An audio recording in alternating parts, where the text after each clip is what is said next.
Menyesali nasib tidak akan mengubah keadaan. Terus berkarya dan bekerjalah yang membuat kita berharga. Tuhan tidak perlu dibela karena Dia yang Maha Kuasa.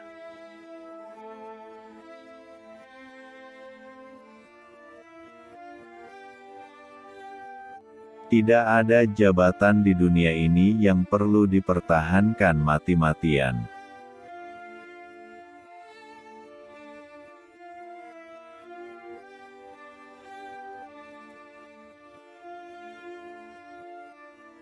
Kalau Anda tidak ingin dibatasi, janganlah Anda membatasi.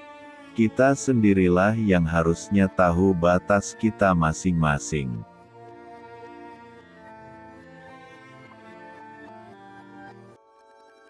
Memaafkan tidak akan mengubah masa lalu, tetapi memberi ruang besar untuk masa depan. Sebenar apapun tingkahmu, sebaik apapun perilaku hidupmu, kebencian dari manusia itu pasti ada. Jadi jangan terlalu diambil pusing. Terus saja jalan.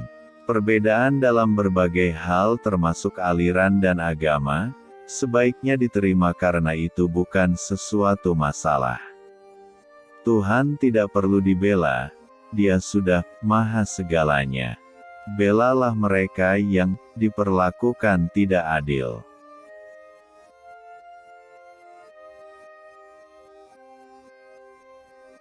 Sebuah masyarakat tanpa spiritualitas hanyalah akan berujung pada penindasan, ketidakadilan, pemerasan, dan perkosaan atas hak-hak asasi warganya. Negeri ini paling kaya di dunia, tapi sekarang negeri ini menjadi melarat karena para koruptor tidak ditindak dengan tegas.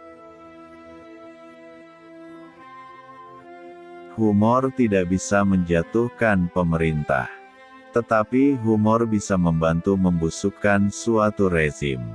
Saya tidak peduli, mau popularitas saya hancur, difitnah, dicaci maki, atau dituduh apapun. Tapi bangsa dan negara ini harus diselamatkan dari perpecahan. Kepemimpinan yang baik dapat membawa hasil yang baik tanpa banyak menumpahkan darah. Marilah kita bangun bangsa dan kita hindarkan pertikaian yang sering terjadi dalam sejarah. Inilah esensi tugas kesejarahan kita, yang tidak boleh kita lupakan sama sekali. Hanya ada 3 polisi jujur di Indonesia, patung polisi, polisi tidur, dan hoegeng.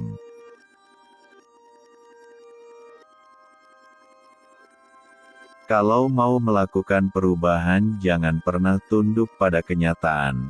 Asalkan kau yakin berada di jalan yang benar, maka lanjutkan saja.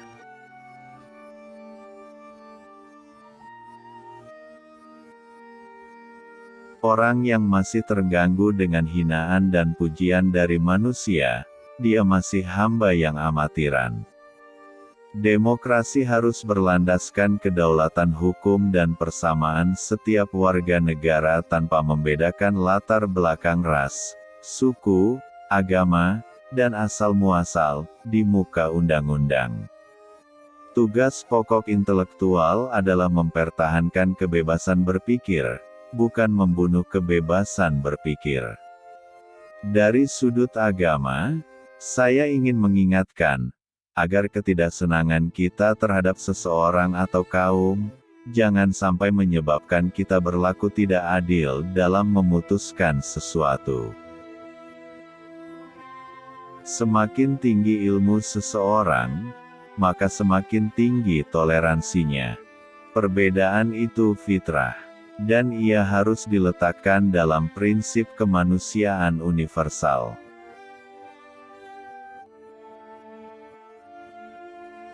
Keberhasilan pemimpin diukur dari kemampuan mereka dalam mensejahterakan umat yang mereka pimpin.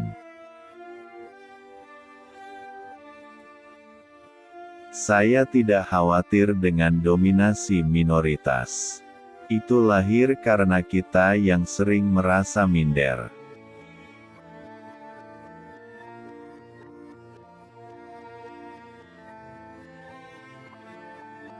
Mari kita tanya dalam hati kita, apakah kita ini berjuang untuk suatu kepentingan yang besar, yaitu kedamaian dan keutuhan NKRI. Persamaan teologis antara dua agama tidak akan mungkin ada, kalau diartikan sebagai hak merumuskan kebenaran mutlak Tuhan. Namun persamaan kedudukan di muka hukum dapat ditegakkan, selama ada yang memberi perlakuan sama. Keutuhan negara hanya akan tercapai kalau ia memberikan perlakuan yang sama di muka hukum. Meskipun takut, kita jalan terus, berani melompati pagar batas ketakutan tadi, mungkin di situ harga kita ditetapkan. Dengan lelucon, kita bisa sejenak melupakan kesulitan hidup. Dengan humor, pikiran kita menjadi lebih sehat.